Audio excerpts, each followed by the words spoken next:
So hey learners, welcome back to new video. आज के video में हम फ्लैग पैटर्न को देखने वाले हैं, उसका फॉर्मेशन समझेंगे और समझेंगे कैसे हमें फ्लैग पैटर्न को इफेक्टिवली ट्रेड करना है। मुझे पूरा भरोसा है अगर आप इस वीडियो को बिना स्किप किए एंड तक देखते हैं तो डेफिनेटली आपको कुछ नया सीखने को मिलेगा। फ्लैग पैटर्न चार्ट में हमें कुछ इस प्रकार से दिखता है। ये एक कंटिन्यूएशन पैटर्न है। ये दो तरह के होते हैं, पहला स्टैंडर्ड फ्लैग, दूसरा पेनेंट फ्लैग। पहले हम standard flag pole and pattern को समझते हैं। ये दो तरह के होते हैं, बुलिश और बियरिश। तो जब एक शार्प अप ट्रेंड के बाद मार्केट करेक्ट होता है, हम सभी को पता है कभी भी प्राइस डायरेक्ट ऊपर या नीचे नहीं जाता है, मार्केट करेक्शन के साथ आगे बढ़ता है। तो जब इस करेक्शन पीरियड में हमें दो पैरेलल ट्रेंड लाइन, मतलब एक दूसरे के समानांतर trend line downward side tilt मिलता है, तो हम इसे बुलिश फ्लैग पैटर्न बोलते हैं।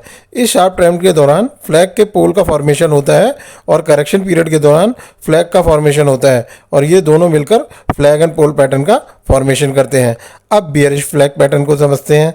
तो जब एक शार्प डाउनवर्ड मूव के बाद मार्केट थोड़ा करेक्ट होता है और इस करेक्शन पीरियड में हमें दो पैरेलल ट्रेंड लाइन मिलते हैं। ये दोनों ट्रेंड लाइन असेंडिंग फॉर्म में होते हैं, मतलब ऊपर जाते हुए, तो हम इसे bearish flag and pole pattern बोलते हैं। ये शार्प डाउनवर्ड मूव पोल का फॉर्मेशन करता है और ये करेक्शन पीरियड फ्लैग का फॉर्मेशन करता है। अब पेनेंट को समझते हैं। ये भी दो प्रकार के होते हैं, बुलिश एंड बियरिश। तो जब एक शार्प अपवर्ड मूव के बाद मार्केट कंसोलिडेट करता है और इस कंसोलिडेशन पीरियड के दौरान हमें दो अपोजिट ट्रेंड लाइन मिलती हैं। यहाँ देखिए, यहाँ दो अपोजिट ट्रेंड लाइन है। अपर ट्रेंड लाइन नीचे आ रही है और लोअर ट्रेंड लाइन ऊपर जा रही है, तो इसे हम पेनेंट बोलते हैं। दिखने में एक छोटे सिमेट्रिकल ट्रायंगल पैटर्न की तरह होता है, बट सिमेट्रिकल ट्रायंगल बड़े टाइम पीरियड का होता है और पेनेंट एक छोटे टाइम पीरियड के कंसोलिडेशन के दौरान बनता है। और साथ ही साथ सिमेट्रिकल ट्रायंगल में ये शार्प मूव नहीं होता है, पर एक पेनेंट के लिए ये शार्प मूव मैंडेटरी है। नाउ अब बियरिश पेनेंट फ्लैग पैटर्न को समझते हैं। तो जब एक शार्प डाउनवर्ड मूव के बाद मार्केट कंसोलिडेट करता है और इस कंसोलिडेशन पीरियड में हमें दो अपोजिट ट्रेंड लाइन मिलते हैं जो आगे बढ़ते हुए एक दूसरे को कॉन्ट्रैक्ट करते हैं, तो हम इसे बियरिश पेनेंट बोलते हैं। तो यहाँ तक हमने इस पैटर्न्स का फॉर्मेशन देखा। अब समझते हैं हम इन्हें ट्रेड कैसे करना है। हम फ्लैग पैटर्न को दो कंडीशन में ट्रेड कर सकते हैं। पहला, after breakout. Let suppose market यहाँ रेंज में है, नेक्स्ट मार्केट यहाँ ब्रेकआउट देता है और फिर यहाँ फ्लैग पैटर्न फॉर्म होता है, तब हम यहाँ ट्रेड ले सकते हैं। अब इसके पीछे का लॉजिक समझिए। ब्रेकआउट के बाद मार्केट जब फर्स्ट पुल बैक लेता है तो बहुत से ट्रेडर इस पुल बैक में एंटर होते हैं। इस ट्रेंड को कैच करने के लिए ट्रेड कैसे करना है आगे हम इस वीडियो में देखेंगे। अगर मार्केट एक हेल्दी ट्रेंड के दौरान मूविंग एवरेज और ट्रेंड लाइन पर फ्लैग पैटर्न फॉर्म करता है, तब हम यहाँ ट्रेड ले सकते हैं, क्योंकि हम सभी जानते हैं moving average dynamic support and resistance का काम करता है। तो पॉसिबिलिटी है मार्केट यहाँ से वापस अपने ट्रेंड को कंटिन्यू करें। आइए कुछ एग्जांपल देखते हैं। यहाँ आप देख सकते हैं हमारे पास एक सपोर्ट लेवल है, क्योंकि प्राइस इस लेवल से मल्टीपल टाइम रिजेक्ट हो जाता है, जो इसे पोटेंशियल सपोर्ट लेवल बनाता है। नेक्स्ट प्राइस सपोर्ट लेवल को ब्रेक करता है, बट हमें इस ब्रेकआउट पे एंट्री नहीं लेना है, क्योंकि इस मूव को देखिए, ये इस लेवल से डायरेक्टली पैराबोलिक मूव्स के साथ आता है और सपोर्ट लेवल को ब्रेक करता है विदाउट कंसोलिडेशन या रिट्रेसमेंट। सो हम इसे ब्रेकडाउन पर ट्रेड नहीं लेना है। नेक्स्ट अभी देखिए, प्राइस थोड़ा करेक्ट होता है और इस करेक्शन पीरियड के दौरान हमें दो पैरेलल ट्रेंड लाइन मिलती हैं ऊपर की तरफ जाते हुए, मीनिंग यहाँ हमारे पास एक बियरिश फ्लैग पैटर्न है। इस ब्रेकडाउन के बाद अब हमें ब्रेकडाउन का वेट करना है। सो यहाँ आप देख सकते हो एक red candle lower trend line को ब्रेक करता है, बट हमें इमीडिएटली कोई ट्रेड नहीं लेना है।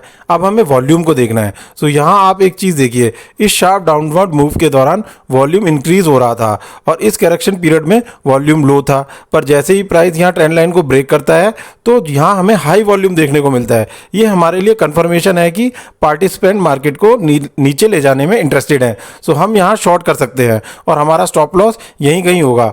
बुक के अकॉर्डिंग हमें प्रॉफिट टारगेट इस फ्लैग पोल के जितना रखना है, बट मैं आपको रिकमेंड करूंगा आप 1:2 का प्रॉफिट लेकर एग्जिट हो सकते हैं। नेक्स्ट एग्जांपल देखते हैं। यहाँ आप देख सकते हो मार्केट अप ट्रेंड में है और चार्ट पर 50 पीरियड मूविंग एवरेज अप्लाइड है। नेक्स्ट प्राइस वापस ईएमए को अप्रोच करता है और यहाँ मूविंग एवरेज पर हमारे पास एक बुलिश फ्लैग पैटर्न है। ये शार्प मूवमेंट फ्लैग पोल का फॉर्मेशन करता है और ये कंसोलिडेशन फ्लैग का फॉर्मेशन करता है। अब देखिए, यहाँ हमें एक अर्ली बुलिश इंडिकेशन ऑलरेडी मिल चुका है। यहाँ एक पिन बार इस ईएमए पर फॉर्म होता है, जो कि एक बुलिश कैंडलस्टिक पैटर्न है, और यहाँ इस पिन बार का हाई भी ब्रेक हो चुका है।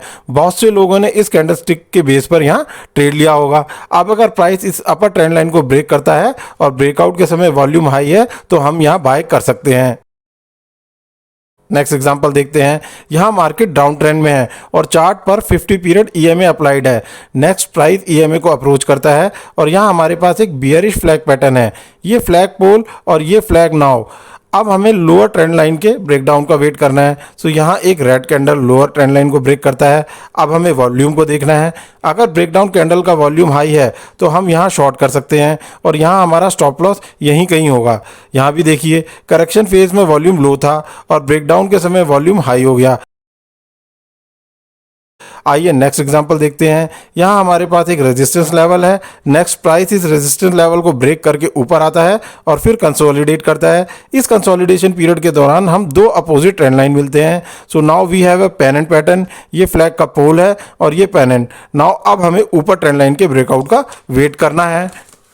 तो यहाँ एक ग्रीन कैंडल अपर ट्रेंड लाइन को ब्रेक कर देता है और इस कैंडल का वॉल्यूम भी रिलेटिवली हाई है। सो नाउ अब हमें यहाँ बाय कर सकते हैं और हमारा स्टॉप लॉस यहाँ कहीं होगा। जैसे हमने फ्लैग पैटर्न को मूविंग एवरेज के साथ कंबाइन करके ट्रेड लिया, उसी प्रकार हम ट्रेंड लाइन के साथ भी फ्लैग पैटर्न को कंबाइन कर सकते हैं। सो होपफुली गाइज आपको इस वीडियो से थोड़ी इन्फॉर्मेशन मिली होगी। अगर आपको वीडियो इन्फॉर्मेटिव लगी हो तो वीडियो को लाइक और चैनल को सब्सक्राइब जरूर करें। मिलते हैं नेक्स्ट वीडियो में, तब तक के लिए best of luck for your trading journey.